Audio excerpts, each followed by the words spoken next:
Hello, it's Under Tuesday and welcome to Tuesday Live. My name is Omini Oden. 16th of October 2019 was marked World Food Day with the theme Our Actions, Our Future, Healthy Diets for a Zero Hunger World. Global attention is on the attainment of zero hunger, and the concern for many is getting it right with agriculture for food sufficiency. It is widely held that Nigeria has diversified agroecological conditions allowing the production of a wide range of agricultural products. There are projections that Nigeria in a few years to come, will join the League of Nations who would be able to feed the world and make zero hunger. The National Agricultural Extension and Research Liaison Services has been in the forefront of achieving zero hunger through activities that include providing feedbacks on field situation and farmers' problems needing research and attention of policymakers for improved research and policy performance. The National Agricultural Extension and Research Liaison Services has conducted the 2019 Wet Season Agricultural Performance Survey for Nigeria, which was successful. What does the data reveal concerning agricultural performance in the country? Answers and more after this background report, put together by Musa Baba Aliyu. How will you describe a community without access to medical facility, including a pharmacy? The community is vulnerable to outbreak of diseases. And that is the way agriculturists describe a farming community without access to extension services. Agricultural extension is based on information dissemination of new technology and innovation, as well as control of pests and diseases to farmers. It is in the light of these that the World Bank recommends that there should be one extension worker to 800 farmers. Oh, definitely. It will have a great impact because these days it's knowledge that is driving development. And the more informed the extension workers are, the better they are to inform and guide farmers to use improved technology. And when farmers use improved technology, they will enhance their productivity. And productivity will lead to increased food production. Investigations indicate that Nigeria is among the few countries around the world with less population of extension service providers to farmers. The reality in most states of the Federation is that one extension officer is saddled with the responsibility of taking care of more than 30,000 farmers against the recommended standard. Ask the government to please establish, go back to that rural farm centers, which will help the extension services. And this thing will encourage us and the ministry to the system of farming. We want to modernize the system, both technologically and otherwise. The National Agricultural Extension and Research Liaison Services, Ahmadu Bello University Zaria, in its recent publication on 2019 Wet Season Assessment, pointed out the constraints in farming activities without adequate extension service. One of the things that we are trying to see how we can, improve the issue of e-extension, because it's one area that if we leverage on, I believe we should be able to, deliver extension services more effective. Mahmoud Sabo Nanonu, who is the Minister of Agriculture and Rural Development, says government is worried over the shortage of extension service providers in the country. Part of the strategies to close the gap, he says, is to enhance the capacity of agricultural institutions. The research institution which I have been hammering at are very crucial to the development of agriculture in this country. And it is imperative upon all of us to ensure that not only we make the research institution better, but we make them more effective. Poor data collection for agricultural activities is another issue that Ahmadu Bello University Zaria is trying to address. Data is very important for planning. We need to know what we have before we can plan for tomorrow. Today, we have cause to look for data for rice production, for maize production, for wheat production, to see what is the supply and what is the demand to be able to plan to feed our nation and to ensure sustainable food security for this country.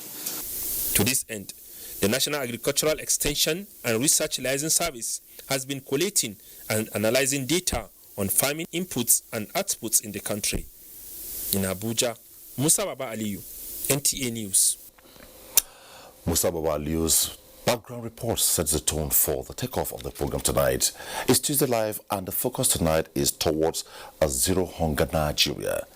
While the program is an audience participation program, at some point the lines will be opened, and when you see displayed on the screen, you take your call and we'll put you through. Raise your concerns, ask your questions, and we'll address them.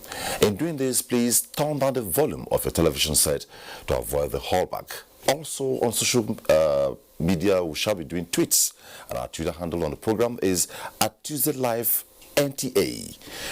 You take your tweets as much as we can within the time limit of the program. Well, tonight I have a full house of experts, and when experts are here, they are really here to address the problem. To my immediate left, to my right, please, I have Professor Mohammed Khalid Othman, Professor of Agricultural Engineering and Executive Director of the National Agricultural Extension and Research Liaison Services, NILES, Ahmadu Bello University, Zaria. Welcome to the program. Thank you very much.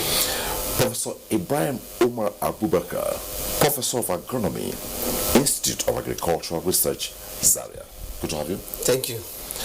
Professor Garba Sharubutu, Professor of Veterinary Medicine and Acting Executive Secretary, Agricultural Research Council of Nigeria, Abuja. Thanks for joining us. You're welcome. And last but not the least, Dr. Andrew Kwasari, Senior Special Assistant to the President on Agriculture. It's good to have you on the program. Thank you.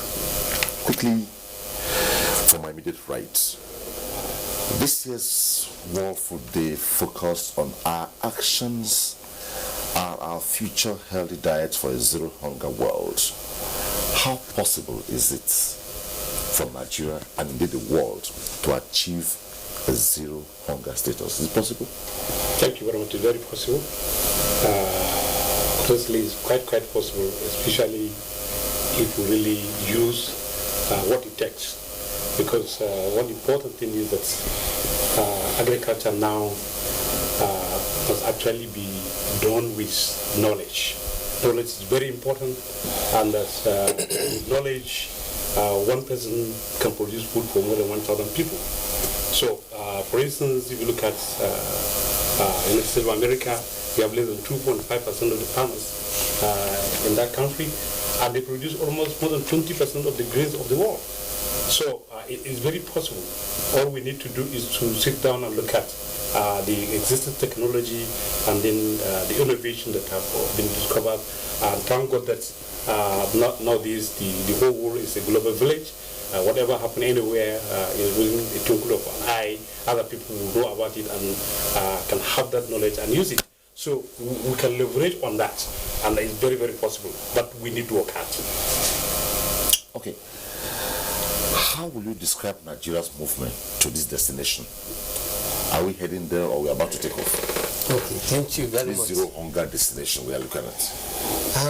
Nigeria is doing very fairly, because today we are the leading producer of cassava in the world. We are the leading producer of yam in the world. We are the leading producer of cowpea in the world. We are the leading producers of sorghum, and we are about self-sufficient, more than 90% sufficient in maize. We are more than 90% sufficient in millet. And as a country, we produce lots and lots of fruits, vegetables, bananas, plantain. We also produce lots of poultry, meat, which is needed for zero hunger. So as a country, we are really doing well. We are really doing well as a country, and I believe if we continue with that trajectory, we are going to have that zero hunger very soon. Because hunger is not just about filling the stomach. You know, there is this hidden hunger, which is lack of essential nutrients that the body needs. And these essential nutrients are vitamins, protein that are critical to the growth of human beings. And we can easily get them in Nigeria through, we have a lot of carbohydrates coming from crops. We have lots and lots of protein coming from animal products, and vitamins and minerals coming from fruits and vegetables, and which this country is blessed. You know, Nigeria essentially is an agricultural country. And with the interventions and incentive given by the present government through various government interventions, the country is gradually meeting its demand for food. So we are almost there. Zero hunger, we are almost there. Okay. Yes. And the critical aspect of it is actually access. Access and distribution of this food.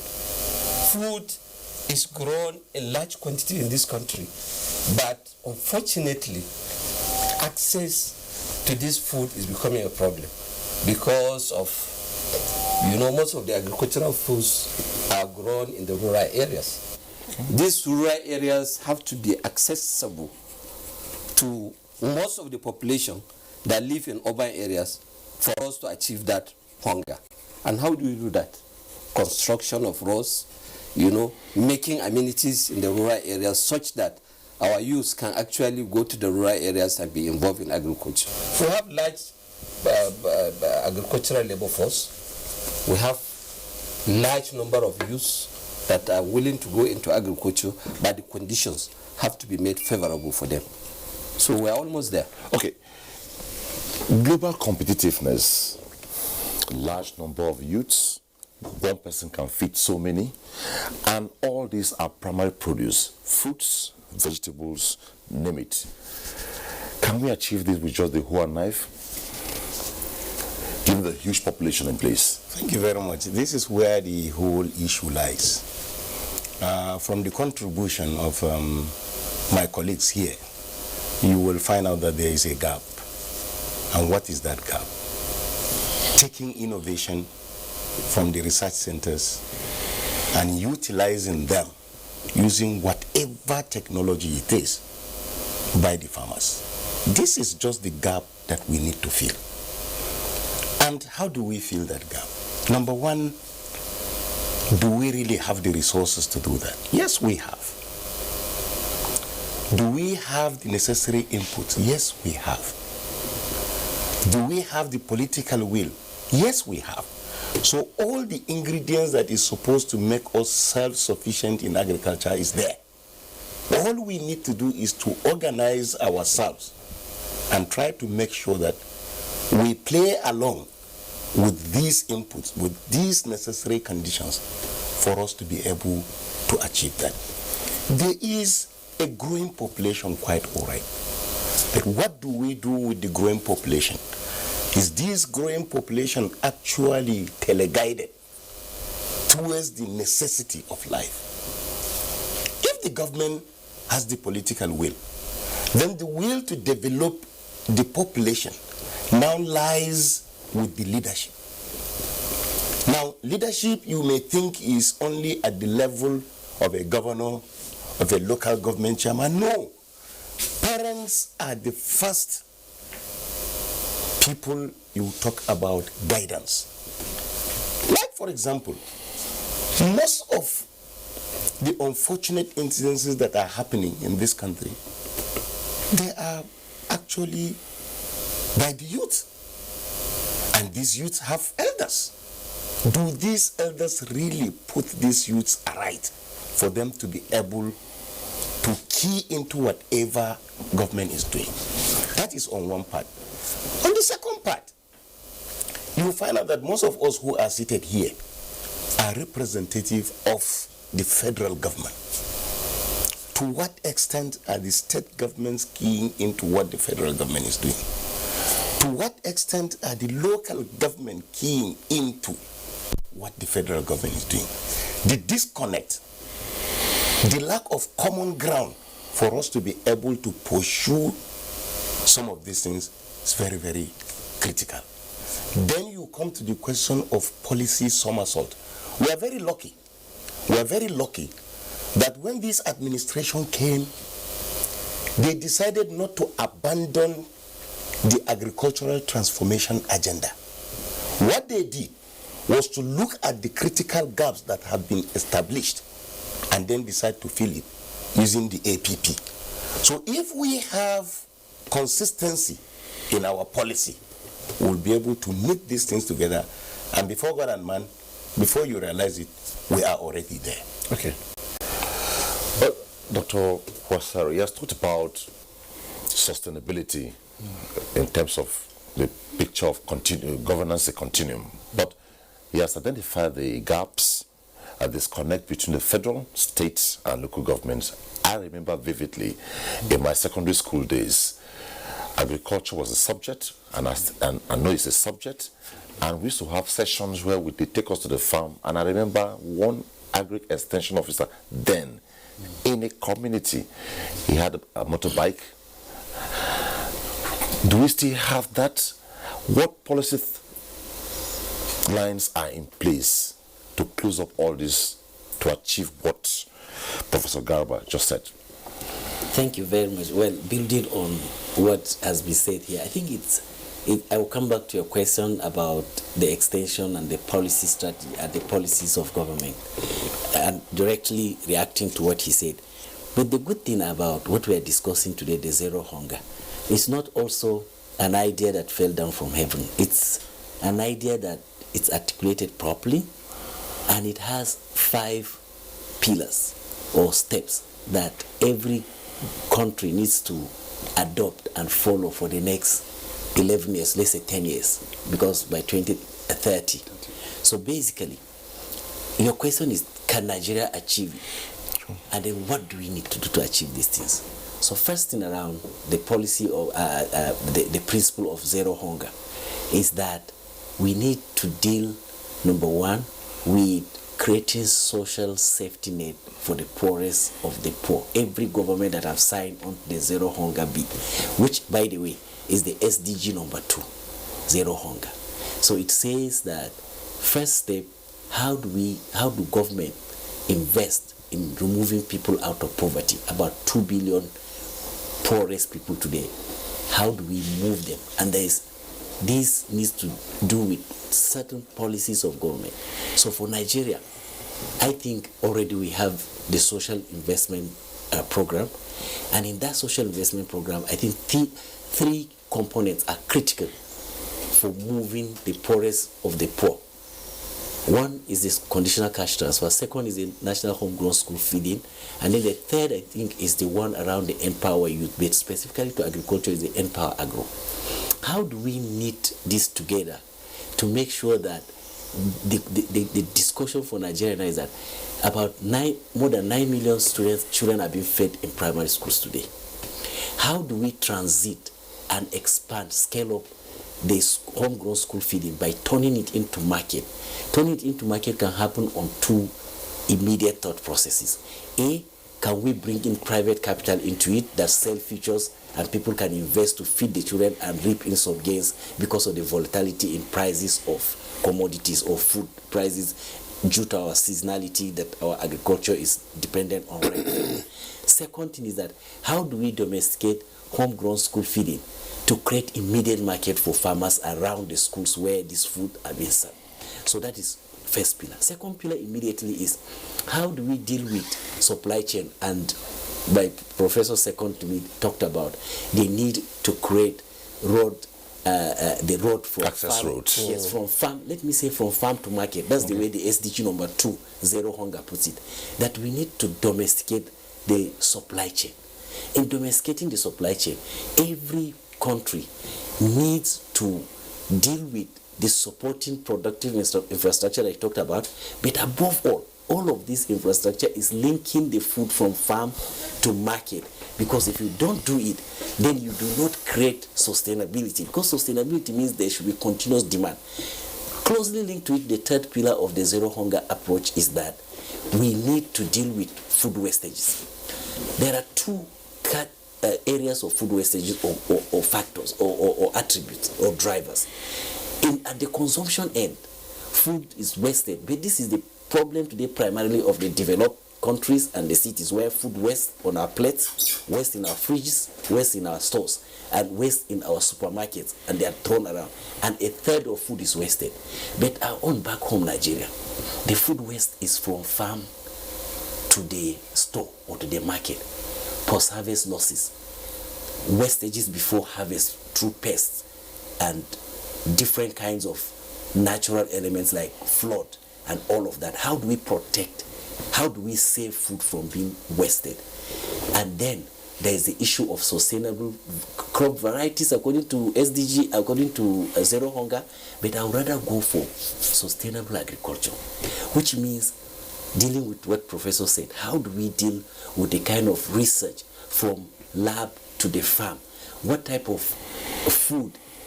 Are we talking about varieties that need to be introduced, or do we also need to deal with researches that reactivate our old varieties that are used, that we are used to, and therefore deal with agronomic practices that will be more sustainable? Because dependence on inputs also is one of the drivers of poverty among smallholder farmers. And then finally, sir, the fifth pillar of that Zero Hunger move is that how do we deal with the issue of nutrition, or getting the right kind of nutrition in the first 1,000 days of the child. And basically, the first 70 days, 1,000 days, this first 700, 9 months during pregnancy, the mother needs appropriate access to nutritive food. And then the second, the mother still needs, because the child can get better from the milk than any other supplements you can get. So the problem before us, then back to the issue of the extension or whatever, is for Nigeria, a lot has happened, and we are lucky that there's continuity in this administration. So there are plans already and programs that then link this. So we've got the extension deficit. How do we then respond to your question? When you were in primary school, you met this extension guy that was on a bike, what we call block extension or whatever, the basic extension guy that stays in the community or comes and serves the community. Today we don't have them. There is need for funding to fund extension work, and there are two options: whether we can do it from the public funding or explore private sector-led extension service provision. Either way, innovation and technology particularly will drive extension moving forward. In Africa today, countries don't rely up to 30% on contact person to person. You utilize your mobile phone, you utilize even dataless phones, the normal SMS. There are different ways to pass technology information to farmers. But above all, sir, I think what is critical is Nigeria. We just need to build on these gains from agriculture transformation to agriculture promotion policy.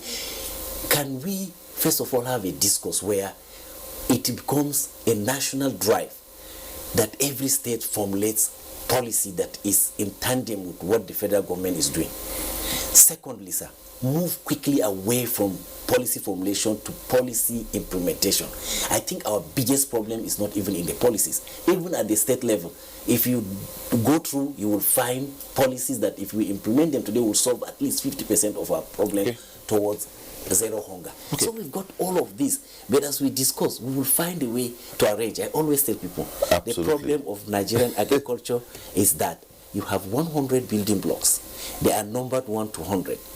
Your responsibility, our responsibility as a people, as government, is that we must make sure that the first block is laid first, and the second follow, and the third, because these blocks will come randomly at you, and we can keep on having this conversation. Well, I caught my public service teach with doing community relations in the rural area, and I used to hear a word called RRA, Rapid Rural Appraisal, and later transformed to Participatory Rural Appraisal. It worked magic. We'll get to that.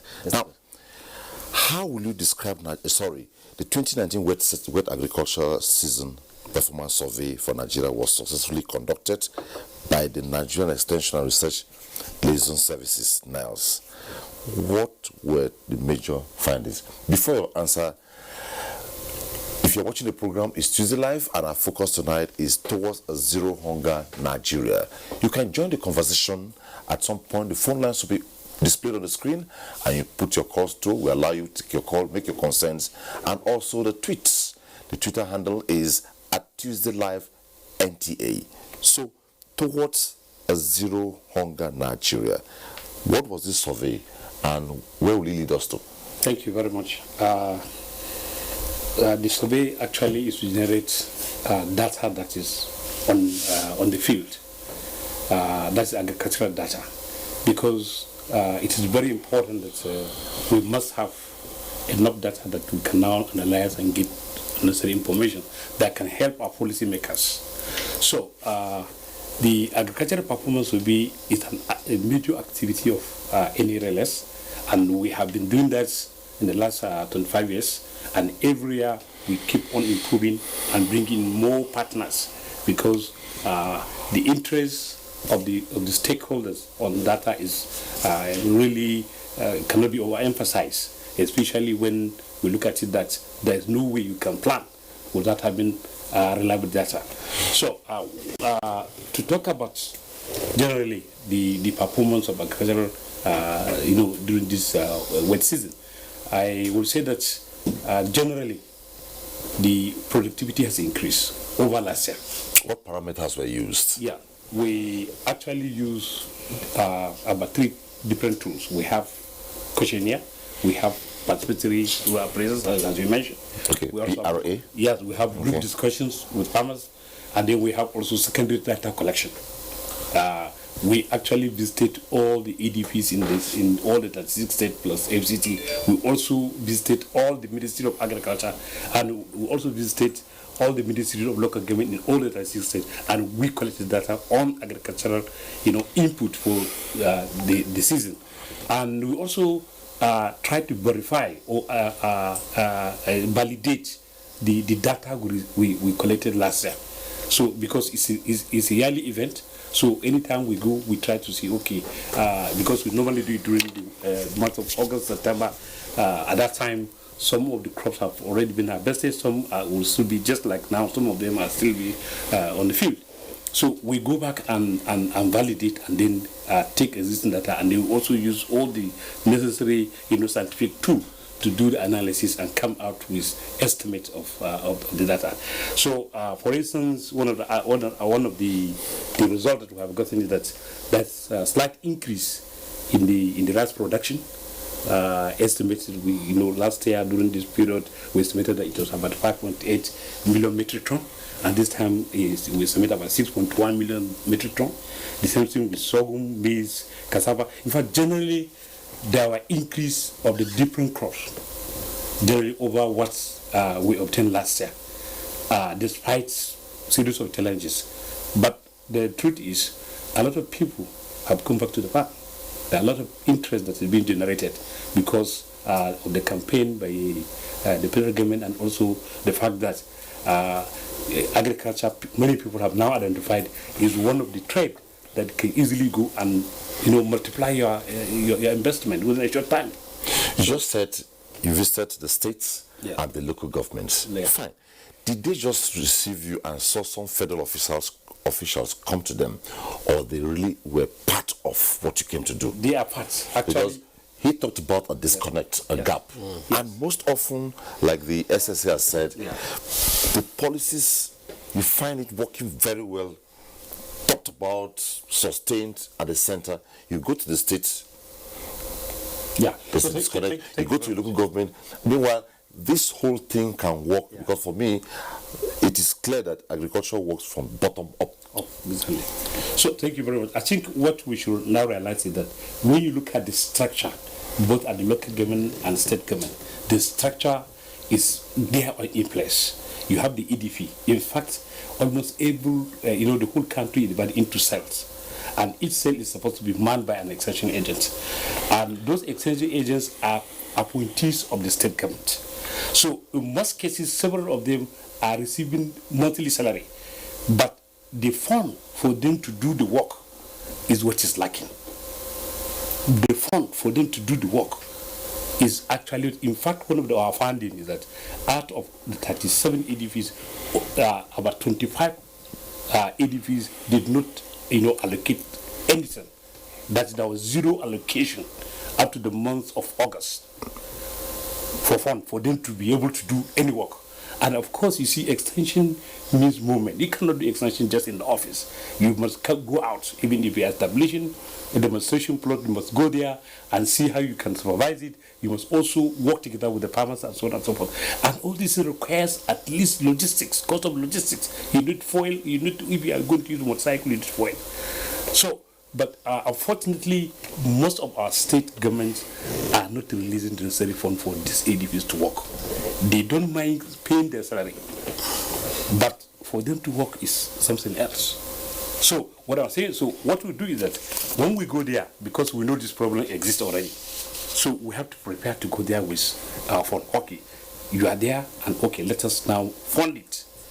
So whatever we did it participatory. Because even at the end of April, the survey, we do what you call wrap up. We come down and say, okay, we have gone this place, we have gone that, and we have found this and that and that. Let's now discuss it together with you as a preliminary result. So if there's any objection to what data that we have maybe gotten somewhere, then it is up to you to tell us. And at the same time, also use observation, because I want you to understand that this survey is being conducted by more than 21 different agencies, both federal and international development agencies, because almost every stakeholder in agriculture is interested in what we are doing. Okay. So much resources have been deployed, and he has sustained a position which Prof said he has tried to give us the policy direction. Now, if the models, after the survey, we deploy models to go to the field, and those models are not adaptable to us, because most times we have agricultural development projects, not program now, funded from somewhere, and they come with models that are not adaptable to the Nigerian condition. Will it work? Yeah, actually, you see, in extension, we started with TMV, which is training and visit, We train extension agents to make them demonstrate technologies from the research institutes. And later, we had the IR&D, IR4D rather, Integrated Agricultural Research for Development. We have many of these models, but to be frank, the best model, the best of my ability, is the TMV that we actually abandon now. Is it indigenous? It's not indigenous, but it's adaptable. Okay. You can bring a technology and adapt it to your conditions. I remember when I was a young child, we used to have these village extension officers that would demonstrate proving research output to farmers by the roadside, new varieties, new agronomic practices, and so on. And farmers will take interest. By the time a farmer sees an improved technology over his, they say seeing is believing. Seeing is believing.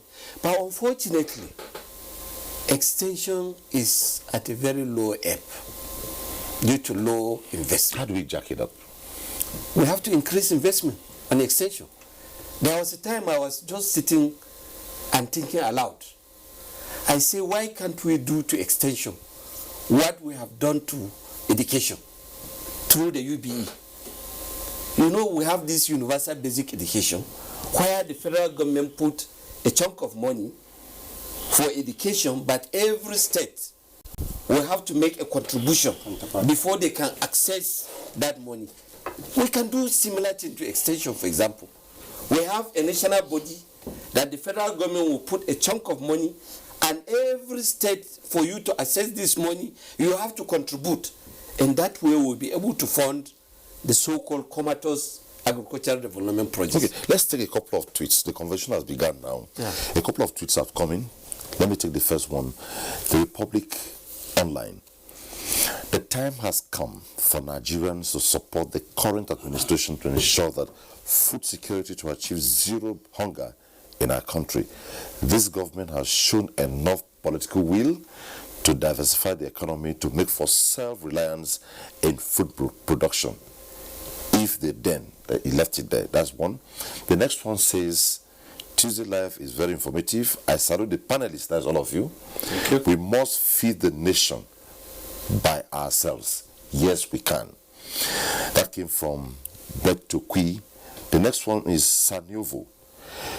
Please, I leave that to you, sir.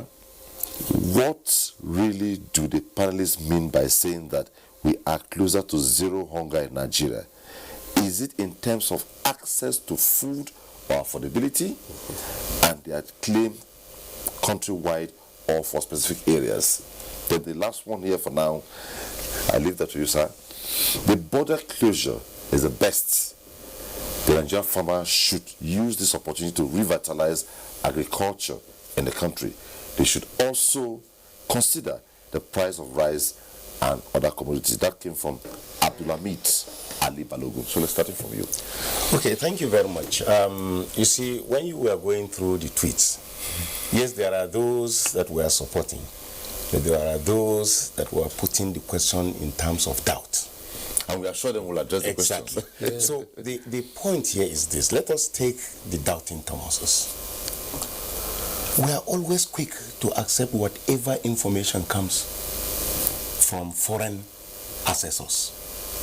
When Amnesty, Transparency International says Nigeria is the poorest country, everybody will jump at it. We are poor, we are poor. But when the Nigerian agency comes out to say this is the situation we are, we begin to interpret it in a different way altogether. So I think we have to do that. See, this issue of evaluation of the performance is not a one-day thing. It was not something that started today. Perhaps people must know that in the first instance, you must have a draft of your template, work upon it, test run it, criticize it, before you actually go and compare it to what happens in other sectors internationally. Okay, let's take this call. Our first caller is on tonight. Okay. Our first caller is Abdul Rashid, and he's calling from Kano. Hello, Abdul Rashid. Welcome to Tuesday Live. If you're hearing me, let me just go straight to the point. Go ahead, straight. We're hearing you. I understand there is a strong political will from the side of the government. But that political will, I think, would not suffice. What is most important is for the government to understand that there is a need for more funding to extension services. There is a need for more funding to improve input and technology. And there is a need for more support and collaboration with international donor agencies so that they can reach out to farmers, they can reach out to those that need actual training. So that is what I actually want to suggest, that the government should do more in identifying those that can support them in funding the extension services and also access to technology and innovation. Thank you very much. Thank you, Abdul Rashid. You conclude. Maybe respond to what he said. What I am saying here is this. You want to go towards zero hunger. Now, you have the doubting Thomases. At the same time, you have to ask yourself, who will actually be the front runners in terms of the provision of the food? They are the farmers. Have we ever asked ourselves who is a farmer? What is the definition of a farmer in the Nigerian context? There seems to be no definition. If I, for example, decide to go by my backyard and farm maybe a small,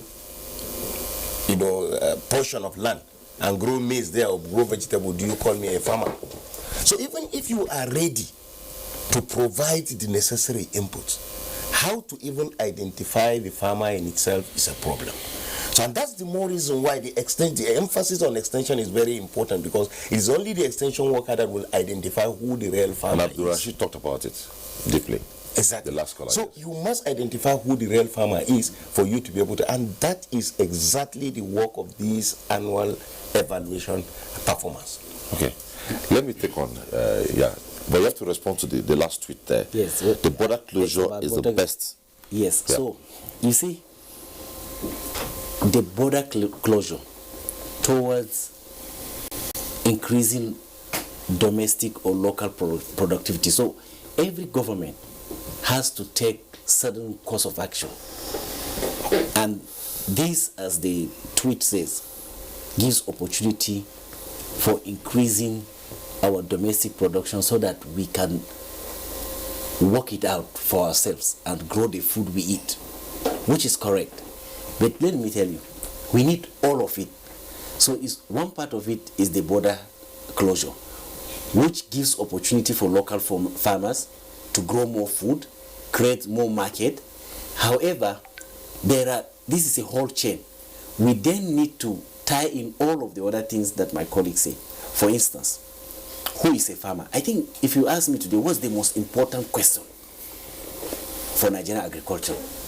I will tell you, with all the good work the institute is doing on annual survey of forecasting productivity and all of that, I would say the most important question is, how do we identify, enumerate, document, how do we generate comprehensive data of who a farmer is, where does he live, what does he grow, what is the size of his farm? Simply put, sir, we need to generate agri-asset data.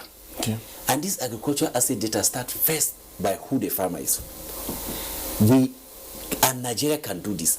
And until and unless we do that, all of this, including what Abdul Rashid said, increasing funding to extension work, increasing funding to fund input, will amount to nothing. Some people have said even subsidy or... So can we take this caller from Enugu? We haven't that caller. I'll come back immediately. Yeah, we'll do that, please.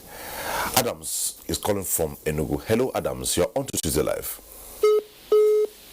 Oh, we lost that call. Please conclude. So, if, sir, you do not know who you are planning for, targeting is as important. Today we talk about precision agriculture, knowledge-driven agriculture, all of this. These are built on back of verifiable data of farmers, their farmland, what they grow, and what type of infrastructure, therefore, will be pulled in to support, enhance their productivity. How will we link them to market?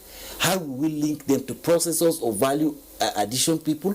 What are all of this? So if today we really want to talk about how do we solve the problem in Nigeria, we should solve the problem of data.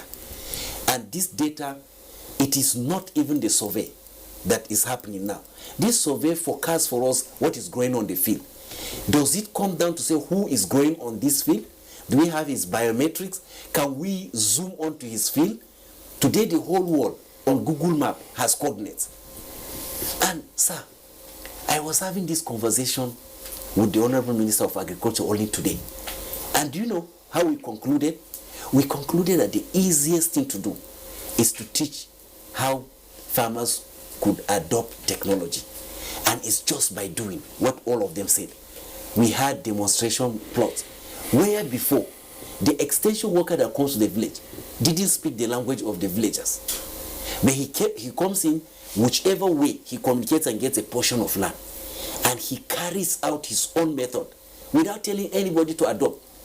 By the next season, farmers are rushing to adopt what he has demonstrated. So, for us to do that today, we need to know exactly where the farmers are. And sir, the delivering on the government priority 2019-2020 of the current administration has it clearly in the priority of government to register at least 80 million farmers.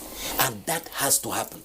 If we don't have farmer data, all of our planning, subsidy will just be another scam, sir. Okay. I have been in this administration advising for the first 10 and I'm in it again. And I knew what we made when we saw GS. People claim that government owed them over 6 billion, no, over 60-something billion naira. I'll take on you to conclude. Let's take this caller from Calabar. Joseph is calling in from Calabar. Hello, Joseph. You're on to Tuesday Live. Hello? The issue of border go ahead, we can hear you. It's a good development to encourage our local farmers. Hello, Joseph. Okay, good evening. Good evening, please. Joseph calling from Calabar. Go ahead. I think this is my first time of listening to this program, and it's a good program. But the speaker there, Mr. Andrew, the SSA to the president on agric, he does make mention of border closure and how to encourage our local farmer. It's a good, but what have the policy put in place by the government to control the local farmer in the market? For example, I went to the market on Saturday to get the rice, and I said, let me patronize my rice, the local rice. And I was surprised that the local rice, the mudu was 1,001, and the foreign rice 1,250. So I don't think there was a difference in foreign and local rice. So a government has to put a policy in place to control these local produce. Thank you. Thank you very much, Joseph. Maybe you conclude. Thank you, Maybe Joseph. you can respond to I Joseph agree briefly. with you, Joseph. And that's where we are going. That the policies, I mean, all of them, they are linked. So one aspect of it is border closure. The other aspect of it is that what we need to do to take advantage of border closure. One, we need to know who our farmers are.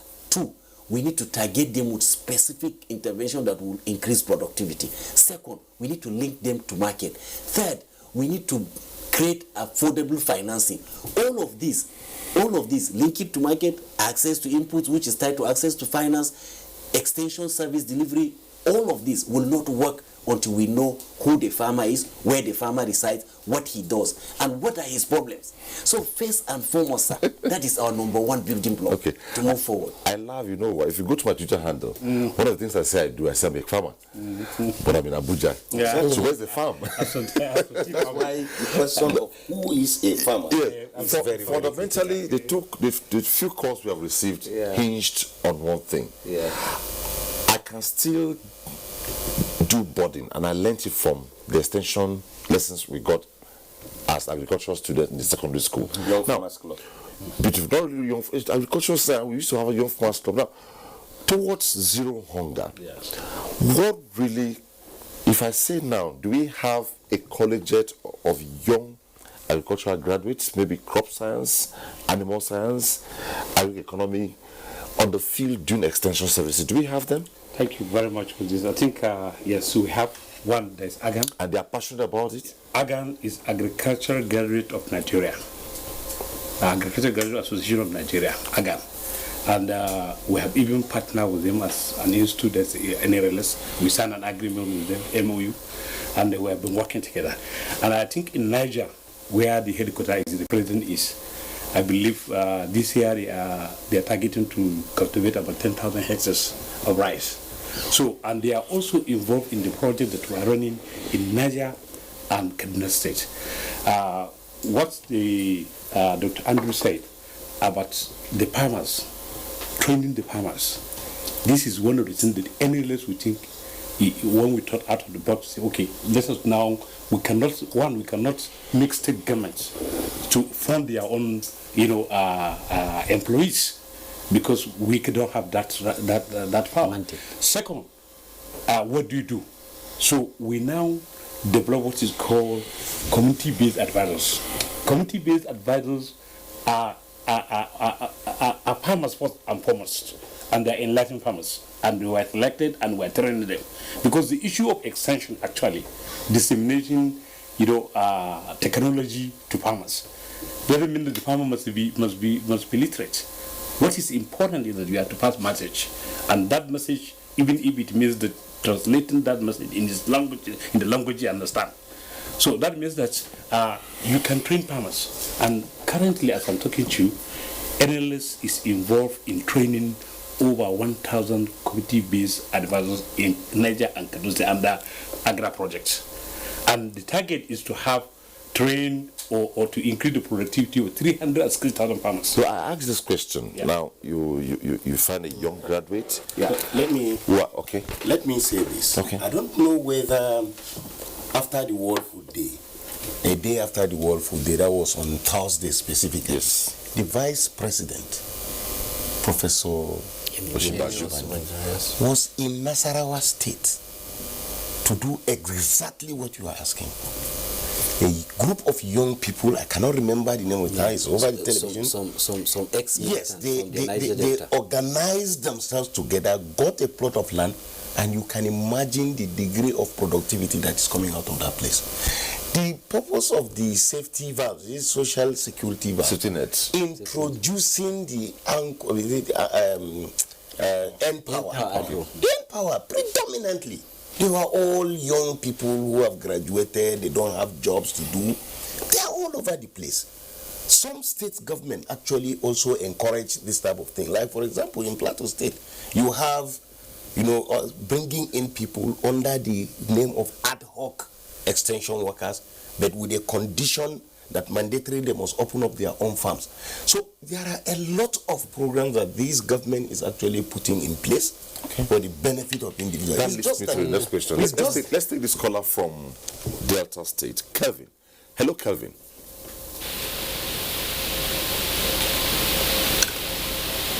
Hello, Kelvin. You're on to Tuesday Live.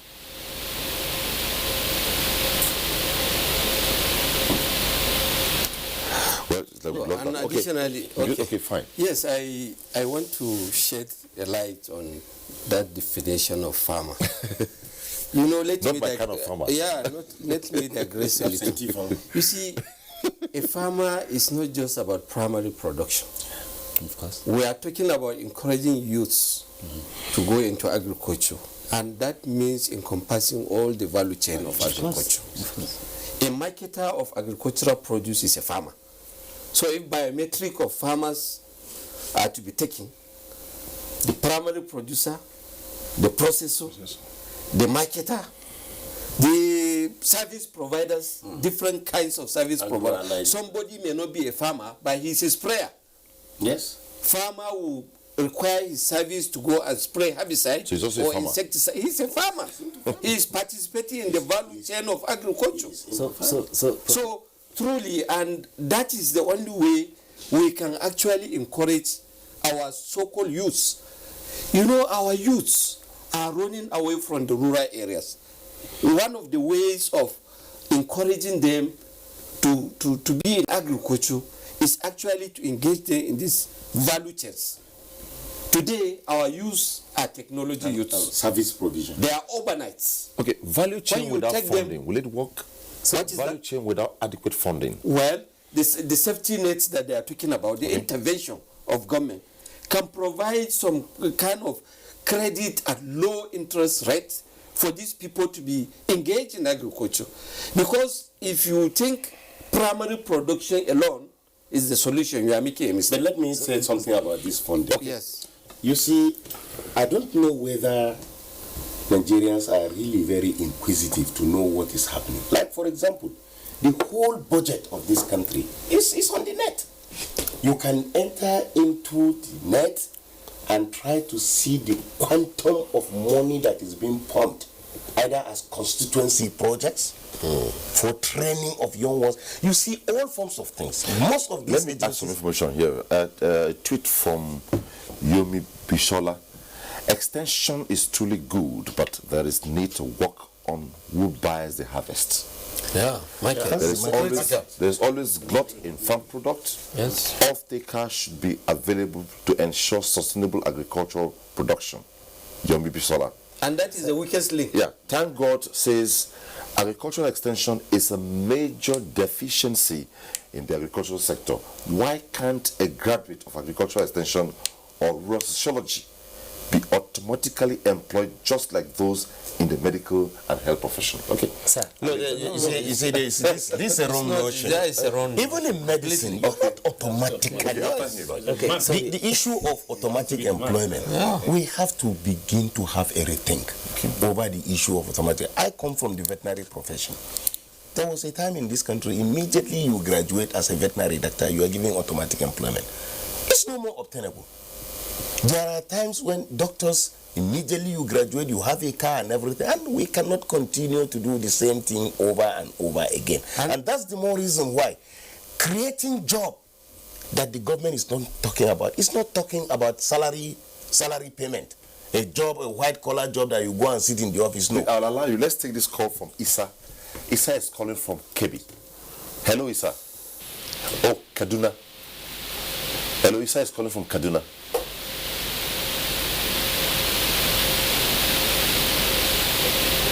Hello, Isa. Hello? Good evening. Good evening. We can hear you. Go ahead. I'm a passionate agriculturist. That's what the father, that's not my calling. Hello? We can hear you. Go ahead. Hello? Go ahead. We can hear you. Yeah, I'm calling from Kaduna. Go ahead, Isa. We can hear you. Because of the federal government incentives in agriculture.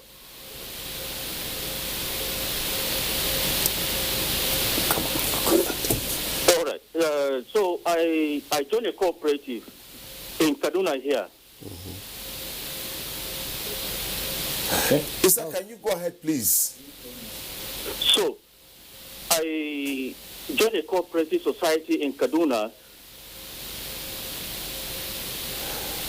Isa, please let's conclude. For me to have access to funds to farm. Isa, I'll come back to you. Go ahead. Sir, you know, I said these building blocks are numbered. The first block has to be laid before the second block. So people can get concerned about linkage to market, value addition, logistics, and all of that. All of that will fall in place once we can identify the primary producers and target them with the right kind of incentives to enhance productivity. Because it's on them. First of all, when you know who is the primary farmer and where does he do his farm, because all of primary productivity is land-based. That means it's static in one location. You need to identify that exact spot. But do you agree with Dr. Abubakar's line? Yes, everybody. Yes, I agree with you. It's a chain. It's a chain. So what I'm saying is that if we make a mistake, and I would say this to Nigerians to hear, when the GS was running in Agric, the growth enhancement scheme services, yes, people left $67 billion in naira indebtedness to government that they supplied inputs to farmers. We came in, we had data of 10-point-something million farmers, or data of people that they were farmers. It took us 2 years working with NIMSI to validate if these people are farmers. Spent money on it. We could not get 300,000 out of 10 million database. So what I'm saying is that people, the other players along the chain, input suppliers have delivered, according to them, inputs to these farmers. But nobody knows who these farmers are, and government has to pay. So the leakages you create along the chain once you do not get the right block of knowing who a farmer is, and therefore you build targeting on him, the incentives you want around credit, the linkage to market is him, his primary product that you need to link with a logistic guy. The guy that you want to target to spray, to provide agricultural services. The federal government today is talking about creating service centers across each local government to provide services to farmers, to sell services. But this will only happen on the back of identifiable, verifiable farmer data. And this is the easiest thing we have to do now. And the administration just has to do it. Because we have this Empower Agro Youth, they are 100,000 and counting. They are good for nothing. You know why I say good for nothing? Or they are best. Let me say they are not good for nothing. They are best for data collection. Because some of them have devices. Federal government gives them 30,000 today. This same institution with myself, Federal Minister of Agriculture, develop and train them. The initial training, I think, is 2 weeks. Yes. 2 weeks training. 2 weeks training. 2 weeks training, just to integrate them into their communities. But they are sitting there. We have piloted in Jigawa, over 300,000 farmers registered. We've piloted in Jigawa, Bauchi, Anambra, Delta, and Ogun. Today we have, I can tell you, we have over 600,000 identifiable farmers in this state. Sir, it costs only 100 naira to get these young people to go out there and profile a farmer. We need to spend, if there's any investment federal government must make, is to complete that work together with the state government. But for me, if state government is not ready, federal government just needs to generate their data. Know who your farmers are. Okay. It will become very useful for every other thing you want to do along the chain. When we return on the second leg, we'll go back to what the Institute is doing. The focus, once again, is towards a zero hunger Nigeria and a bigger picture, the world. The conversation is for everyone, and if to be part of it, our Twitter handle is at Tuesday Live NTA. We also have the Farmers Helpline 081-3989-0090. You could make your calls and make your inquiries even after this program. It's Tuesday Live tonight. We'll be right back after this time out. Don't go away. When you think about hospitality and affordable luxury away from home, then you talk about Sharon Ultimate Hotels, a secured and serene environment that offers kingly services such as 24-hour room service, impeccable security with CCTV surveillance, parking lots, free Wi-Fi internet service, free complimentary breakfast, restaurants that offers continental and local dishes, well-equipped fitness center with instructors, swimming pool, 350 capacity multipurpose hall, laundry service, pastry corner, mini mart, and our suites are breathtaking.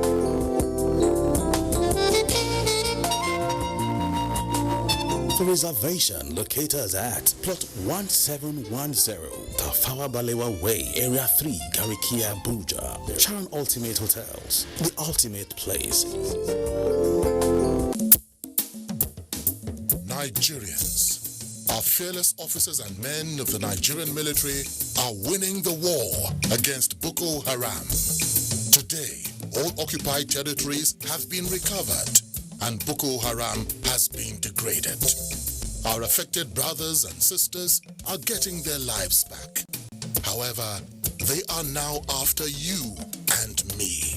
In our mosques, churches, schools, motor parks, markets, entertainment centers, and public gatherings. Be vigilant. Be security conscious. Report suspicious persons, objects, and movements to the police and other security agencies. The security of our nation is a duty for you and me. Nigeria unite against terrorism. This message is brought to you by the Federal Ministry of Information and Culture. The struggle for independence had been a long and tough one. Our founding fathers and compatriots sacrificed their comfort and even shed their blood. We cannot at this point in history afford to spirit away their sacrifices for immediate but temporary gains of today. Let us emphasize what unites and not what divides us. Working for the unity of purpose with a stronger vision for a better tomorrow. NTA, growing with the nation. Nigeria, the only country we can train with remarkable potentials to excel. Let us believe in ourselves and change our attitude for the sake of our country and generations unborn. Let us revive our cultural values, which are our essence as a nation. Let us renew the spirit of patriotism and hope in our dear country. Do not take or give bribe. Be punctual always. No more African time. We can't expect to be global citizens and operate on African time. Join the queue. Insist that people are attended to on a first-come basis, no matter who they are or where they come from. Nigeria, good people, great nation. Make you report any crooked person, object or wakajube movement to police and security agent demo. The security of our nation now work for all of us, plus including me and you. Nigeria, make we unite against terrorism. The Federal Ministry of Information and Culture bring on this message.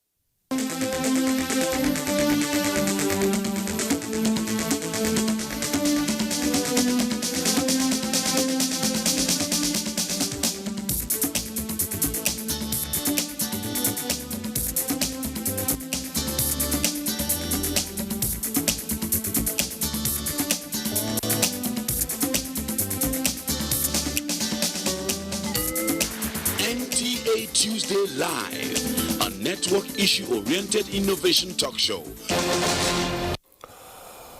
Very well, the conversation continues. Our Twitter handle is @TuesdayLiveNTA, and the focus once again is towards zero hunger in Nigeria. A lot of issues have been raised, and fundamentally, before we went on break, extension services has been identified. Who is a farmer? We hear on the value chain, everybody is a farmer. The off-taker, the producer, the pesticide, right? Now, moving on.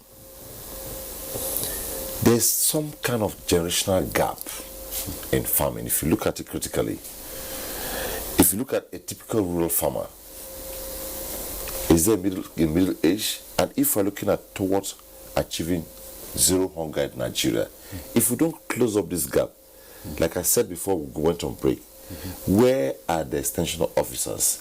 Where are the animal, those with the animal science, crop science, all that? If we don't have them go to the field, what happens? Yeah, this is very, very, very important. Yeah. Okay, where are they? Where are they? Yes. How do we get them? Good. Without funding, would they come out? Like he said. Can I give you an answer? Yes. Okay. No, let me start with this. Yes. So you see, I'll come to you. Yeah, Yes. the most important thing is that first is we need to have more investment generally, because I want you to know that Nigeria being one of the countries of Africa, we signed the Maputo and declaration which says we should continue to increase our budget investment in agriculture in budget up to 10%. And in the last 5 or 6 years, I don't think, in fact, the last 10 years, there was no even state government that has invested up to 5% of their budget. And not only investment, that is the budget, but you see, the release of that budget is another thing. But of course, you can give government, especially federal government, credit for what it has been doing. But when you talk about state governments and local government, because I want you to know that 774 local government, there are 774 Department of Agriculture at the local government level. And in each of these departments, you have people that are employed as workers of that department. What's happening? What are they doing? So that's one hand. Second, of course, you talk about the issue of the age of farmers. Yes, the average age of farmers in Nigeria from the last 5 years is ranging between 47 to 48. What it means is that the youths are not coming. Okay, why are they not coming? We know the issue of farming in the traditional way, using hoe and cutlass. Nobody wants to go and bend down. So we need to bring in the mechanization. The mechanization level of Nigeria is very low. Then that is what is making agriculture unattractive to the youth. So first is we need to deliberately, as a nation, promote appropriate technology, because there are a lot of technology that are in existence. There are a lot. But most of these technologies are on shelf. They are not being utilized. And we continue to rely on tractorization. But forgetting that our farming system is peasantry, whereby the average land holding is less than 1 hectare. So this is one issue. For us to be able to make agriculture attractive, then we must use knowledge, and we must also invest and make agriculture to be a business. When you're talking about business, it means that you are farming to make profits. So that has to happen so that we can bring in more people on board. Okay, Professor. Okay. Let me go ahead. Yes, thank you very much. You see, like my colleague just said, farming population is aging. Aging? Yes, aging very rapidly. The youths are no longer interested in agriculture. We have to contend with that situation in the universities. Every year, when we do admission exercises, we have to scout for candidates for medicine, particularly medicine, to take them to agric to get medicine, which are directly involved in production. So how do we solve this problem? Mechanization is one of the ways. And because of the small land holding, we have to cluster them together. Cluster these farmers together so that you can have a reasonable size of farms that you can put into mechanization. And you know, our youths today are technology youths. They are driven by technology. We have to really forget about hoe and cutlasses to make progress and to be able to attract youths into agriculture. And also, we have to let this youth know that agriculture is not just about primary production, like I said. There are lots and lots of employment along the value chain of any agricultural crop. You conclude on that? Yes. Let's take this caller from Imo State. Chamberlain. Hello, Chamberlain. Hello.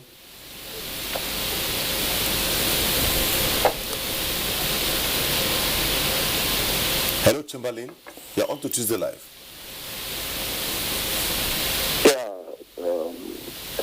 Let me go straight to the point. Go straight to the point. Thank you. Hello? We can hear you. Hello? We can hear you. Go ahead. Hello? Hello? I can hear you. Call. Yeah. So, okay. Actually, let me go straight to the point. Please, go ahead. Go ahead.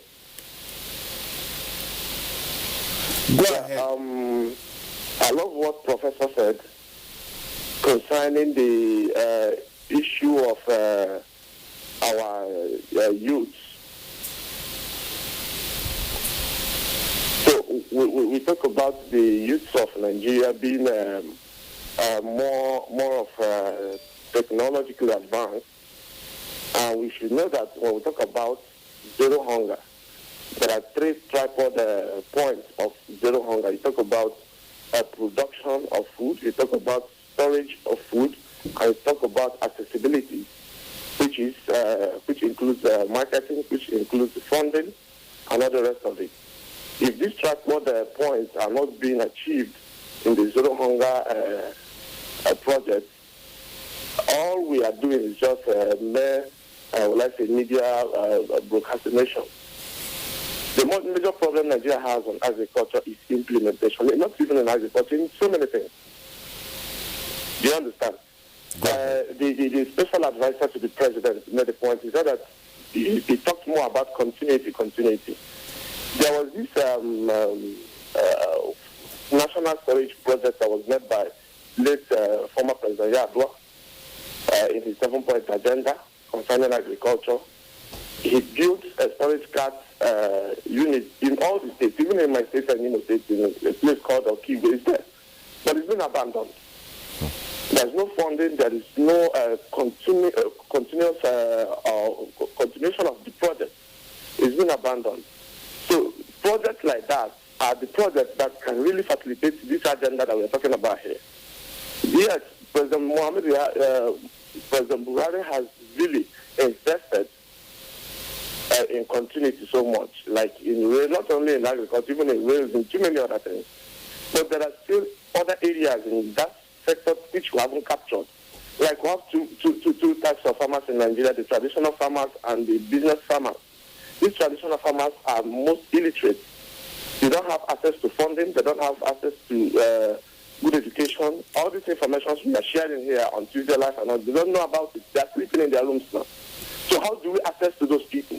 How do we empower those people? I am an agriculturist as well. I was meant to be part of this training that was going on in Zaria now, but unfortunately I couldn't get a slot. The people who went there, they are meant to be given 500,000 according to after the training. Right now, some of them finished their first batch of training. They are back. They gave them only 20,000 with a whole lot of experience. So how can they drive? How can they move on? So how can we achieve zero hunger without putting all these things, capturing all these things in place? If maybe the government, maybe from the way they are operating, they can't really reach to the grassroots. So they can consult people like us. We'll help you. We'll give you a project plan, how you can reach out to the grassroots, how you can tap into the real farmers. We keep saying that we don't know that we need to get them. They are everywhere in Nigeria, but they don't have access to all these things that we're talking about. So if we cannot be able to empower those areas, we cannot be able to achieve this. We can only be talking about it every day, and that will remain a television procrastination. So I think we should look into this, and each and every one of us as well, to ask ourselves what our own contribution towards farming, because the people here, I believe, knows more about agriculture, are more like principal players in agriculture. So what are their own inputs in agriculture? How many people have they empowered in agriculture on their own? Thank you, with Chamberlain. Their own offices, as they are all sitting here. Chamberlain, there's a helpline from National Farmers Helpline. If you can hear me, the National Farmers Helpline is here. If you have other inputs, that's the most you can take. But for the benefit of you sustaining what you raised, you can take this number. National Farmers Helpline is on the screen, 081-3989-0090. Connect with that line and you can get a lot of your input put through and attended to. Yes. So you heard what Chamberlain said. He raised fundamental issues. I want to conclude. Yes. Yeah. Okay. You see, for you to attract youths into agriculture, you have to make agriculture attractive. I had some people, I overheard people say, today agricultural production is nothing but slavery. Slavery. Because of low yields. That means deliberately there should be deliberate attempt to invest on research so that high yielding varieties and breeds of animals can be released to farmers so that these youths will now be attractive. For example, agriculture can be attractive to these youths. You have situations where farmers get average yield of maybe 1 to 2 tons per hectare. At the end of the day, if he calculates his inputs and other, management into the production, he's not making any profit. That is even excluding his own labor. Most farmers do not access their labor, the labor and that of their family. So there should be deliberate effort by government to invest on research so that high-yielding varieties that are resistant to biotic and abiotic stresses of this country are released to the farmers to make farming profitable. Okay. Let's hear you. In fact, I'm eager to... you'll address Chamberlain's... Yes. See, he concluded by throwing a challenge. Most of us are farmers. And what I'm going to talk about is also very, very critical, because you asked this question, where are the youths? They are in the cities. Yeah. They are in the towns, because that is where government feels they can develop. Let me tell you this. When I said we can interplay with some of these factors and achieve zero hunger, I really mean business there. While I am sitting here, to be factual, I will not allow my son to go back to that rural area where there is no water, there is no light, there is no road, there is no conducive environment for him to stay. Because we have deliberately decided to show productivity, to show that we are a government. We build all the infrastructure within the town. Productivity is in the village. If we are really very serious, whether it is high input or tractorization or whatever it is, go and make sure that the environment in the rural area is made conducive for people to stay there. There is serious urban migration, rural to urban migration.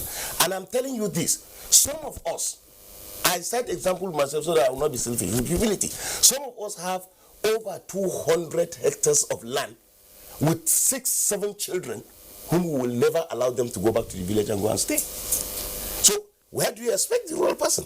Now, if you get to the village and by accident anybody comes to the town, he remains there in the town. So if you are looking for the youth, they're in the cities. No. So you must have a deliberate, policy of making sure that the rural areas are well developed. You can see what is happening with some of these kidnappers and herdsmen, because they know the use of handset. If you go to the bush, they know how to play record there. They play sound system there and all these things. So there is no way we are going to attract this youth if we do not make the rural area conducive for them to go and stay there and farm. Yeah. Okay. Chamberlain raised the issue of implementation. Yes. Abandonment of initiatives. Yes. Business, traditional farmers. Yes. So he calls them traditional farmers. I call them the smallholder farmers, which is the right kind of way, because they could also be a young person with a small piece of land. So let me paint a picture. Let me draw some analogies that will help us understand. First and foremost, the abandonment of some of these projects, like the one he mentioned about the warehouses and silos and whatever. With hindsight, or with what we know now, it may even be better that some of these projects were abandoned, because if they were built without who owns them, how do you make them viable?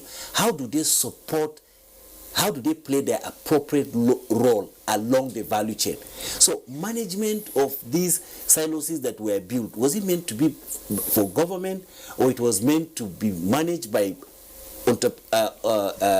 private sector businessmen that know how to make use of grain business and grain trading and all of that? So there are certain projects that were done in the past that were built with the mentality that government just needs to do them as a developmental or political interventions. So I think government is on the right track, because they are privatizing or they are concessioning these silos today. So they are not abandoned, and I'm sure they've started in the first administration of Muhammadu Buhari, and they are continuing with it. So we just need to get them out to people that can run them and manage them properly. But Baksa, on the issue of how we attract the youth into agriculture, it's a mix of many things, and I'm going to try to identify three of these. One is the issue of technology. Today, the young people in Nigeria are not interested in agriculture serving as jobs where government will employ them, or state government employs them as staff of agriculture minister. That's not what they are looking for. Yeah. They are looking for where they can come in and do businesses along the value chain of agriculture. Therefore, sir, the type of spending or how government spends our own money to showcase these opportunities for the young people becomes more important. And this will be done in supporting two kinds of infrastructure. Soft infrastructure, which again I go back to the data of where the primary productivities happen, so that the young people can know how to link it to market and offtake it and blah, blah, blah. And then hard infrastructure. How do we identify and build rural roads only where there is data that supports that it will be profitable for evacuation, or for bringing in inputs, or for easing the businesses of farm productivity? How do we deal with the infrastructure of power? What type of power do we need for a particular area that becomes a project?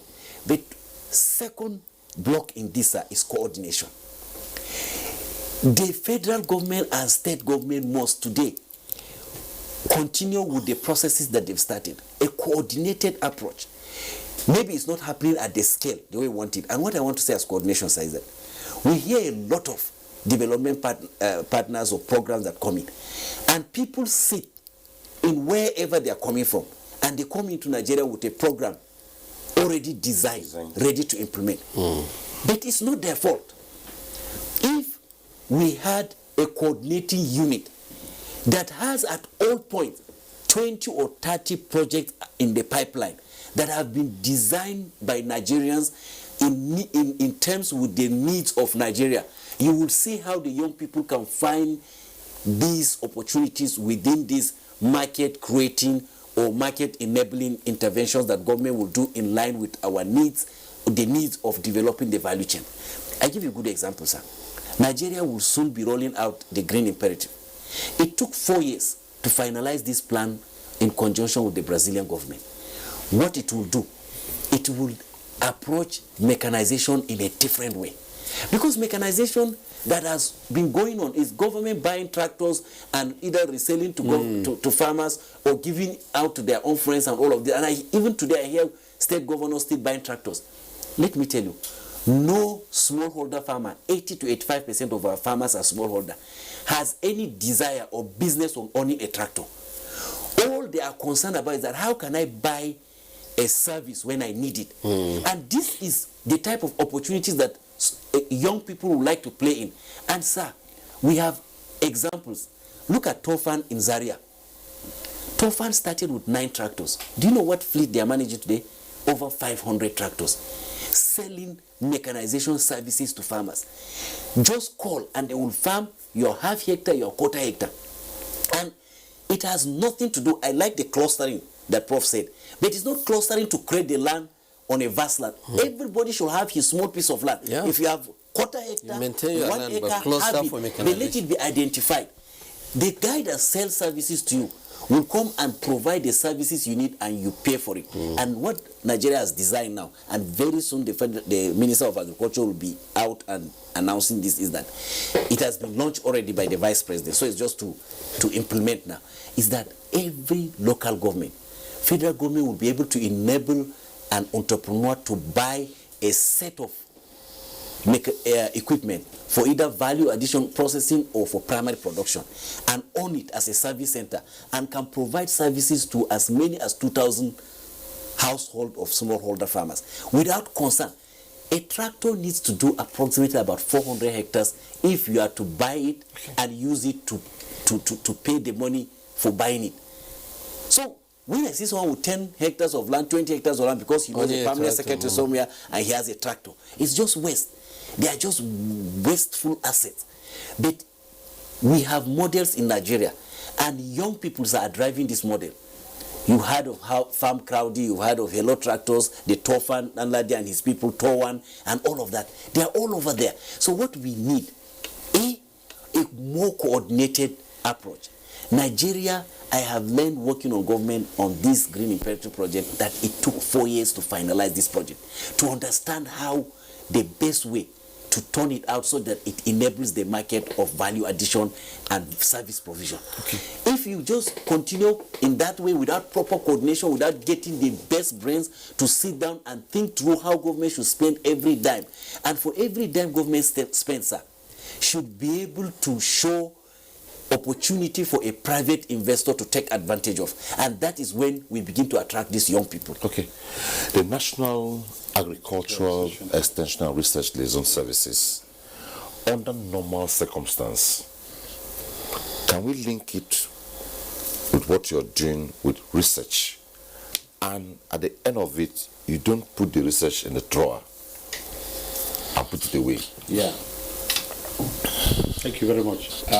I want you to look at the agricultural extension value chain, where technology are being generated by the research institute at the upstream level, and then at the downstream level where the farmers are using such technologies. So in between, we have the National Agricultural Research Institute, and presently we have 17 that are under federal government, and all of them have mandates for genetic improvement of different agricultural commodities of the place they are located, as well as also improve the farming system of the ecology where their offices are. NLS has a role of, one, taking such technology, validate technology, package it, and disseminate. We disseminate this technology in different forms, through publications, through electronic means, by going to television, radio, and broadcast, and then through training. We do a lot of training. Do you also have a website? Yes, we have a website, a very robust, very dynamic website that almost every day we update it. We have several publications on websites where people can easily access, download, and use the technology. And such publication, we have bulletin, we have guide of different communities and different practices. And then recently, because of the problem we have realized of, the ratio of extension agent and farm family, that we have already said we have, one extension agent to about 30,000 farmers, which is practically impossible. Even if funds are available to such person, he cannot, meet the needs of this number of people. So the use of ICC, and that is where we have the National Farmers Helpline Center that has come on board. And luckily for us also, the Federal Ministry of Agriculture have also established 6 zonal helpline centers. And these 6 zonal helpline centers are going to link up with the National Farmers Helpline that is located in Zaria. Presently, we are using 5 languages, Hausa, Igbo, Yoruba, English, and Pidgin English to, receive calls from farmers, from any farmer, anywhere. And then we actually also, give them advisory services on whatever they want, whether it is processing, production, marketing, and whatnot. And then at the same time, we also have experts, not only within the institute, but all over Nigeria, that if there's any issue that a farmer is asking about, and we don't have answer to that, we can easily link up to experts, get the relevant answers, package it, and disseminate. So that's one. And secondly, we are also into what we call adopted villages. We have, as I'm talking to now, we have more than 300 adopted villages all over the nation. And what I mean by adopted village is that we go into a community and set up 3 groups, minimum of 3 groups. We have youth group, we have women, and then conventional group. And in participatory manner, we identify what they need. First of all, we do what you call, kind of baseline survey, and then bring out the result with the farmers in participatory manner, and then discuss with them, and then identify their problems, identify their potential. What do they want? Because even if you say farming, what kind of farming do you want to go into? What do you have? Do you have the land? What is your climate, and so on and so forth? If it's value addition, processing, whatever. So what?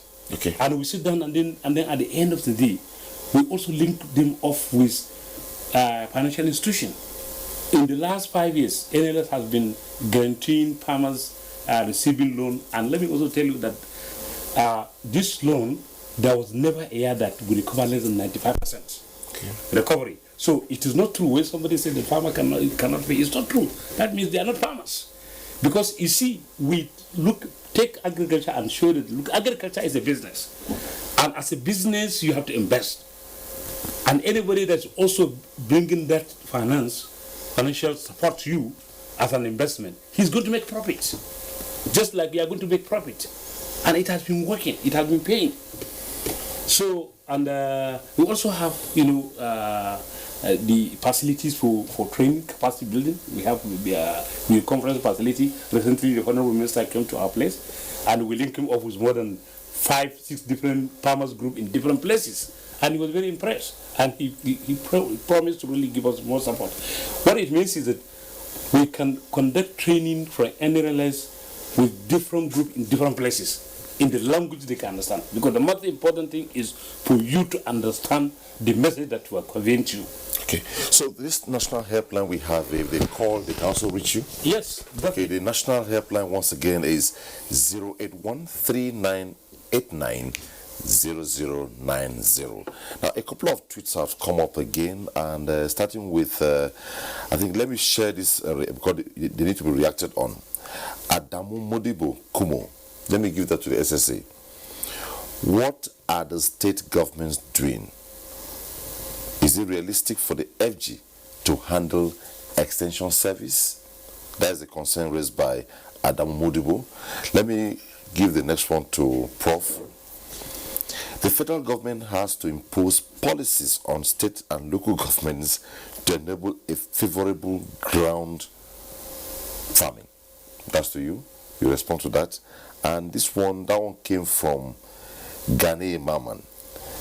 Jamilu Yeldu says sustainability towards zero hunger in Nigeria can only be achieved by adopting modern agriculture through mechanized farming.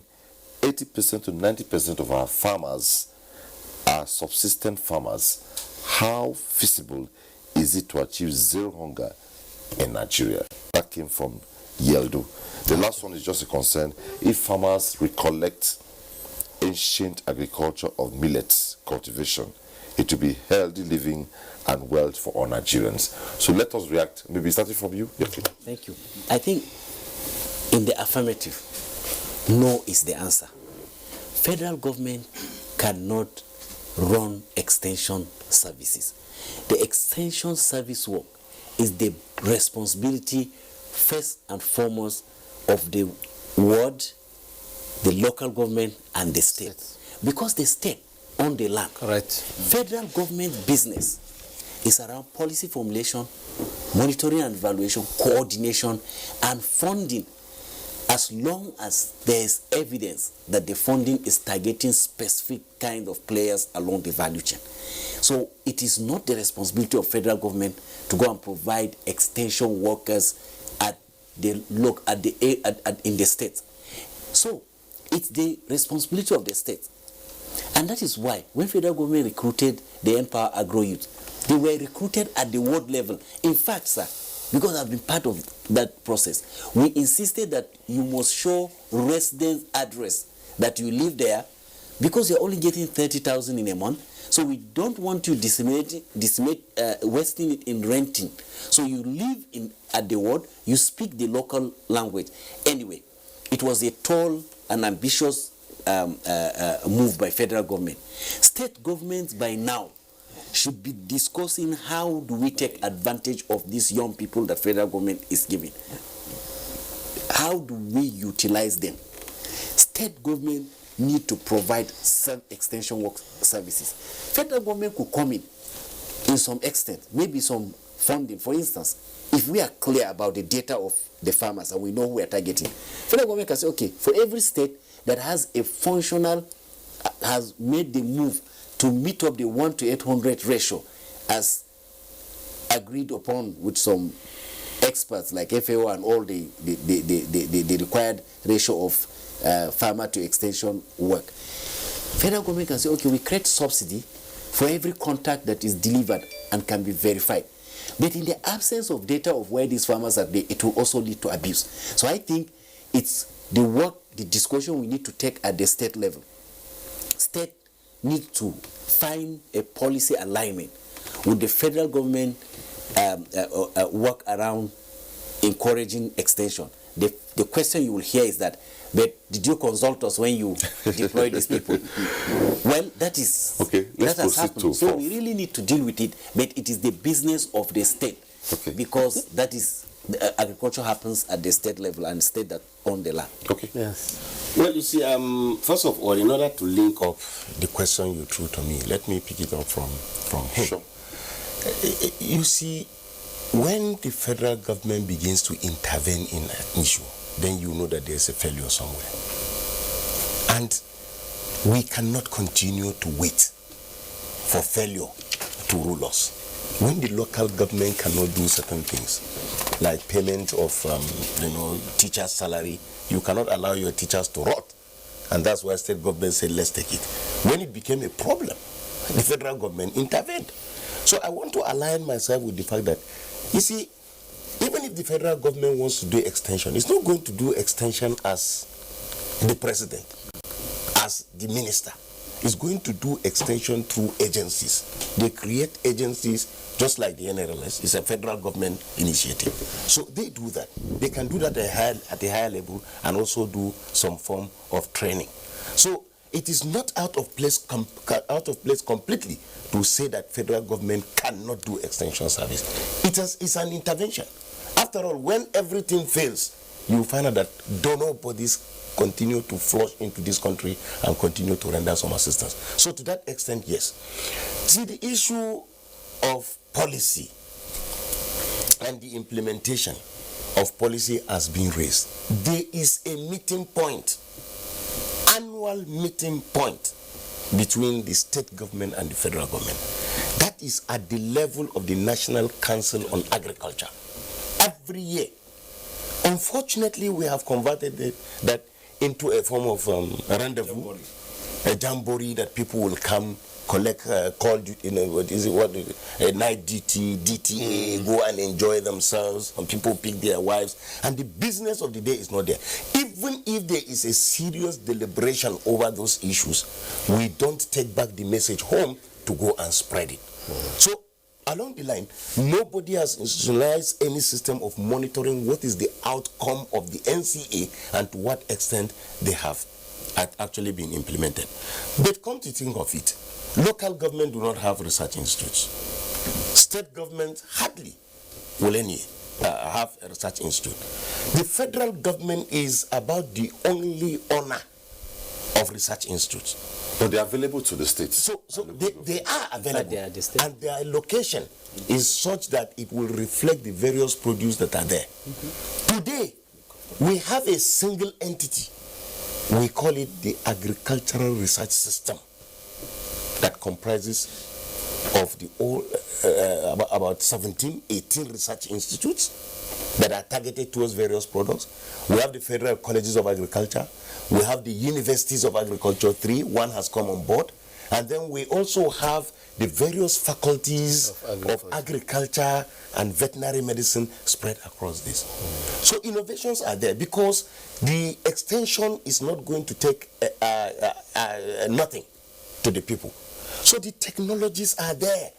When we praise ourselves and say we are the largest producer of this, these are all products of research that has been conducted.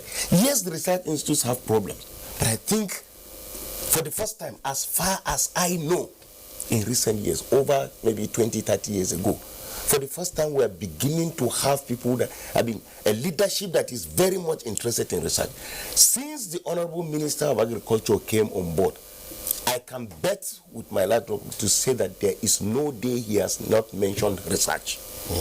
Every blessed day he will tell you, because he's an experienced farmer, he knows the nooks and crannies of this country, despite the fact that he did not read agriculture. But he keeps on emphasizing this issue of research because extension can only be available if there is an innovation for them to take to the rural population. But of course I know that the research system has a lot of problems. But despite our own problems, we still have what to showcase. And I think it is high time we dust, because one of the things that he has directed we should do is to have a seminar right now that will bring in the private sector to see their role in research, so that our research now by his directive should be problem targeted. What is the problem of potato in Plateau State? What is the problem of acha? What is the problem of cassava? What is the problem of maize? Now this is where for the next 3 years our researches are going to be centered on. Yeah, thank you very much. You see, we acknowledge the fact that Nigerian agriculture is largely owned by smallholder farmers, and mechanization today has evolved to have small implements that can be used by these smallholder farmers. We have power tillers, we have hand planters, we have threshers, small threshers. The important thing is to improve the productivity of that smallholder farmer.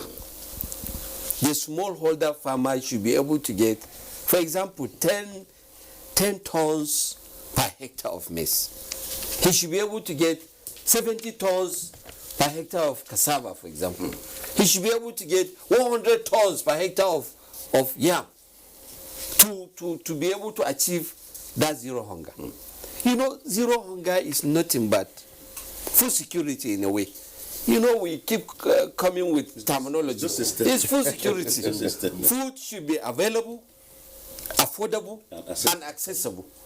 You get so many lots of fruits, for example, rotting in Benue State, while somebody in Sokoto is looking for orange, mango to take, but because it is not accessible to him, as far as he's concerned, he is not secured for as far as mango is concerned. Similarly, we have different geographical what do you call it, adaptations, geographical adaptations and competitive advantages by various areas of this country. If we are able to first ensure that food is supplied in large quantity by these small holder farmers, we are talking of availability. If we have this food having access everywhere in this country, if you want orange today in Sokoto, you can get it regardless of where it is produced. If pineapple is produced in Edo or Imo State, and you can get it in Borno State. Kettle is produced in Borno State, and you can get it in Lagos, and so on. That is about food security, access, and affordability. You should be able to afford this food. How do you afford it? By the time you improve the efficiency of this smallholder farmer. If a smallholder farmer, for example, should be able to get 10 tons per hectare of maize, I cannot see any reason why a bag of maize should not sell for 4,000 or 5,000. And that will make that food affordable. So by the time you have these three ingredients, coming together and having availability, affordability, and accessibility, you are having zero hunger. Okay. Yes. So if all you coordinate from the National Agricultural Extension and Research Liaison Services, you are like a nucleus, bringing together so many people. If everything works, what's your projection maybe with the policies on ground, what he has churned out, the ideas he has churned out, if everything, all things being equal, what's your projection in the next 2 years? Let's use 2 years as a yardstick. Yeah, I think our projection really in the next 2 years is to increase the farmers' productivity by minimum of 50%. And this is very possible. Why? Because we keep on disseminating the technology. Because most of these technologies, they are on ground. It's just that people are not aware of them at all. In fact, you find that when somebody is talking about fertilizer, you may find that he doesn't even know how to use a fertilizer. He's throwing the fertilizer. And by just teaching a farmer how to use fertilizer, he would increase his productivity by 20%. Again, you will find that farmers are talking about seeds, and they don't even know the seed, they don't know where to get it. So all you just give him the necessary information. This you are from this ecological zone, and you require this type of seed because it has been tested, it's working very well, and this is why you are going to get it, and you get it, you do it. You increase his productivity by another 20%. And then the issue of information about weather, the climate. When is he supposed to plant? When is he expected to harvest or to do this and do all the agricultural practices? By the time you have given me this, and these are the information that are available, but they are not available to the farmers because most of the farmers don't know. People keep on just going to the farm. Maybe they just think about farming or seed when there's the first rainfall. They don't even know when the rain is coming and things like that. So I mean, we have to actually mobilize farmers to be aware, to be able to know that look, farming is a serious business, and you must plan for it and you must prepare for it. So this is very much possible. Secondly, the stakeholders, like I mentioned earlier, we are now trying to mobilize farmers and train them as what we call community-based advisors. This is very possible, and we have been right now. Is it similar with the maybe change agent model? Well, same as models. Yes. Well, again, terminologies. Yeah, terminology. Precisely. So, what is there is that you see, since the state governments, one, they are inadequate of number of extension personnel because one of the finding of the result of 2019 survey shows that about 25 ADPs out of the 7 have gross inadequate manpower, and none of the ADPs that said we have enough. In fact, the only ADP that has more than 1,000 extension agents is Kano State. But when you look at also the population of Kano, you find that yes, it's still inadequate when you look at it. So the strategy is to develop the capacity of these farmers. First of all, they are farmers, and develop them so that they can actually increase their own productivity and being farmers themselves that can speak and live in the same community. The farmers have confidence in them. So with that, I believe we can increase the productivity of farmers. So it is very possible that I'm just being modest that we are going to increase the productivity of farmers in the next 2 years by 50%. But we go more than that.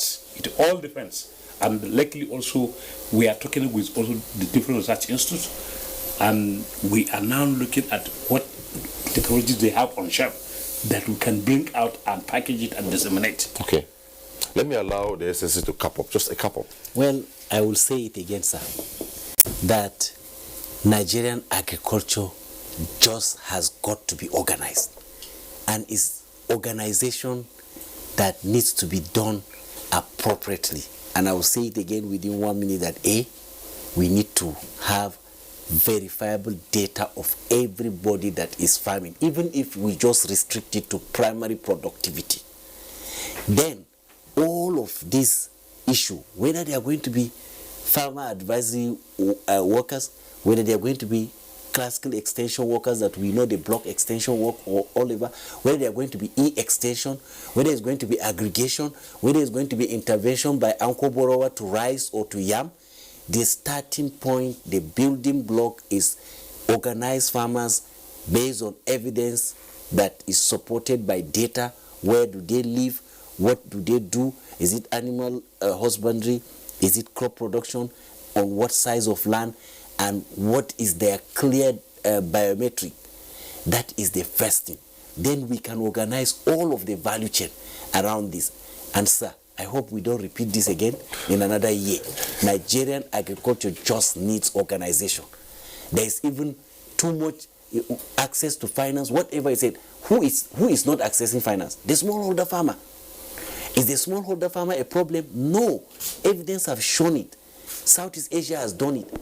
That is not about the size of land. In fact, there are data out there, evidence is out there, that smallholder farmers get higher yield per square meter of land than a vast mechanized 1,000 hectare of land, if you take per square meter of land. And the reason is that because they pay more attention to their individual crops, they almost know what is happening with every crop. So all of this issue is how do we deliver the right agronomic practices to the smallholder farmer? Organize them. How do you organize them? Know them. How do you know them? Generate the data. Then you can link it to market, you can link it to finance, you can link them to anything you want. Okay. But first and foremost, data, data, data. That just underscores the fact that the chain is as strong as the weakest link. So it's a value chain, and everybody is connected. The traditional farmers, business farmers, the media farmers. Well, thank you, gentlemen. It was a wonderful night, and we believe, like one of the tweets said, we can, all things being equal, work towards zero hunger in Nigeria. Thank you so much, Professor Mohammed Khalid Othman. Thank you very much. From the National Agricultural Extension and Research Liaison Services, Ahmadu Bello University. Thanks for being on the program. Thank you very much. And Professor Ibrahim Omar Abubakar, Professor of Agronomy, Institute of Agricultural Research, Zaria. You're welcome. And today we are just bombarded by people from Kaduna. Professor Garba Sharbutu, Professor of Veterinary Medicine and Acting Executive Secretary, Agricultural Research Council of Nigeria, Abuja. It was nice sharing your thought with you. Let us capitalize on the goodwill that is existing now. Thank you so much. And Dr. Andrew Kwasari, Senior Special Assistant to the Mr. President on Agriculture. It was nice having you on the program. Thank you, sir. We are sure to make it. That's it on Tuesday Live tonight. Thank you for your tweets and also for your calls, your concerns. And on behalf of all of us, thanks for watching. Bye-bye.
discover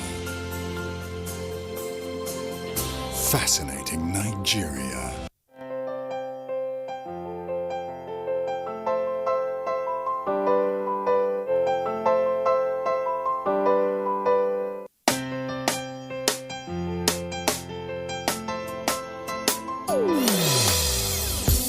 Hear the call of change. Stand up, Nigeria. Change is here and it's going to stay. Change begins with you. Oh yeah, make we go. Go to so let the change begin from within. Look at you, oh Gerula. Change begins with you and me. Oh, change begins with me. Oh, change begins with me. Oh, change begins with me. Nigeria, the giant of Africa, covers a total land area of about 923,768 square kilometers. 910,768 square kilometers is covered by land, while water takes the remaining 13,000 square kilometers. The entire country is highly blessed as it enjoys benefits brought by the vegetation zones that nature has gracefully endowed Nigeria with. From the rainforests, freshwater swamp, Guinea savanna, Sudan savanna to Sahel savanna, Nigeria is indeed on top of the world.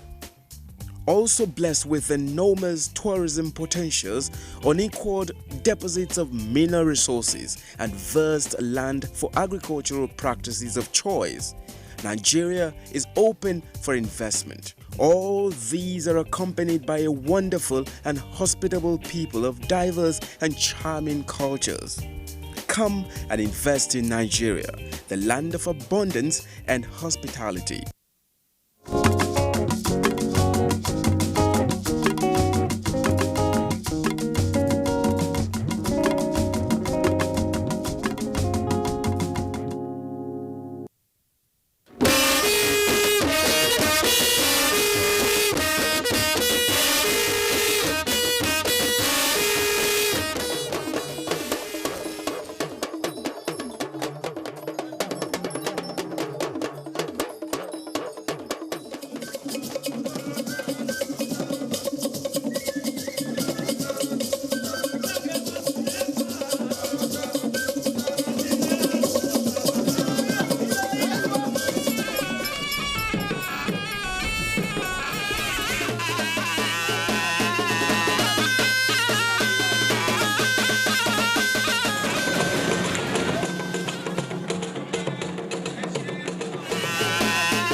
These unique dramas are those of the Kingdom of Oyo, a historic Yoruba kingdom in Oyo State, southwest Nigeria. The kingdom, then an empire, was founded in the 14th century by Oramion, a prince of the Yoruba kingdom of Ife. Oyo Empire grew to become one of the largest empires and kingdoms in West Africa. It rose through the outstanding organizational and administrative skills of the Yoruba people, wealth gained from trade, and its powerful cavalry. The Oyo Empire held sway not only over most kingdoms in Yoruba land, but also over many nearby African states. Notably, the Fori Kingdom of Dahomey in the present-day Republic of Benin, to the west. I went to Dahomey. Now, the head of state there said one time Alaafin was ruling this place. One time Alaafin was ruling this place. I thank God. Then he gave me one picture, one symbolic something, which depicts the history of Alaafin as the owner of that particular Dahomey. About the culture, Adibinyo came during the cultural festival of this Oyo, Onaya Festival, and the War Sago Festival. And you visit Benin Republic, Ghana, and some West African countries, you will see the similar things you saw here and you saw at other places.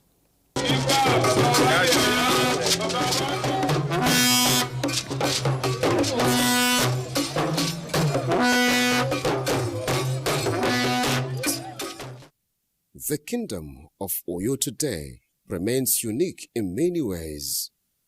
One aspect of its uniqueness is the level of separation of powers which has been existing